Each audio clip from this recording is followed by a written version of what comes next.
এডিসির village committee নির্বাচনকে সামনে রেখে সিমনা এলাকায় রাজনৈতিক অঙ্গনে নতুন সমীকরণের ইঙ্গিত মিলছে। বুধবার ১ নম্বর সিমনা বিধানসভার বিদ্যাসাগর গ্রাম পঞ্চায়েতের প্রধান, উপপ্রধান এবং আরও ৪ জন নির্বাচিত সদস্য ভারতীয় জনতা পার্টি ছেড়ে তিপ্রামথায় যোগদান করেন। হেজামারা এলাকায় তিপ্রামথার কেন্দ্রীয় কার্যালয়ে আয়োজিত এক অনুষ্ঠানে এমডিসি রবীন্দ্র দেববর্মা, জেলা সভাপতি অরুণ মজুমদার, ব্লক সভাপতি নির্মল দেববর্মা সহ অন্যান্য নেতৃত্ব নবাগতদের হাতে দলীয় পতাকা তুলিয়ে দেন এবং আনুষ্ঠানিকভাবে দলের স্বাগত জানান। পরে নবাগতদের শপথ বাক্য পাঠ করানো হয়। দলীয় সূত্রের দাবি, এই যোগদানের ফলে বিদ্যাসাগর গ্রাম পঞ্চায়েতের তিপ্রামথার সদস্য সংখ্যা বেড়ে ৫-এ পৌঁছেছে। মোট ৯ সদস্যের পঞ্চায়েত সংখ্যাগরিষ্ঠতা অর্জনের দাবি করেছে দল। যোগদান কর্মসূচি নিয়ে সংবাদ মাধ্যমের মুখোমুখি হয়ে বিস্তারিত প্রতিক্রিয়া দেন স্থানীয় এমডিসি রবীন্দ্র দেববর্মা। আজকে থেকে আনুষ্ঠানিকভাবে বিদ্যাসাগর গ্রাম পঞ্চায়েতটি তিপ্রামথা দলের সঙ্গে যুক্ত হলো। এই বিষয়ে আপনি বলুন, এখানে মোট কতজন মেম্বার ছিল এবং কতজন আপনাদের দলে যোগদান করেছে? এখন পর্যন্ত এখানে মেম্বারের সংখ্যা হচ্ছে ৯।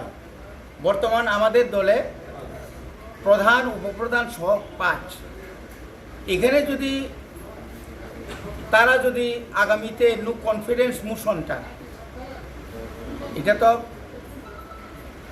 বর্তমান এবং বর্তমানে নয়, বিধানসভা থেকে শুরু করে যে কোনো সংসদীয় ইয়েতে এইভাবে নির্বাচন হয়ে থাকে। এখন যদি তারা যদি মনে করে যে এখানে একটা নির্বাচন হবে, আমার প্রধান নির্বাচন হবে, তো প্রধানই থাকবে আমাদের।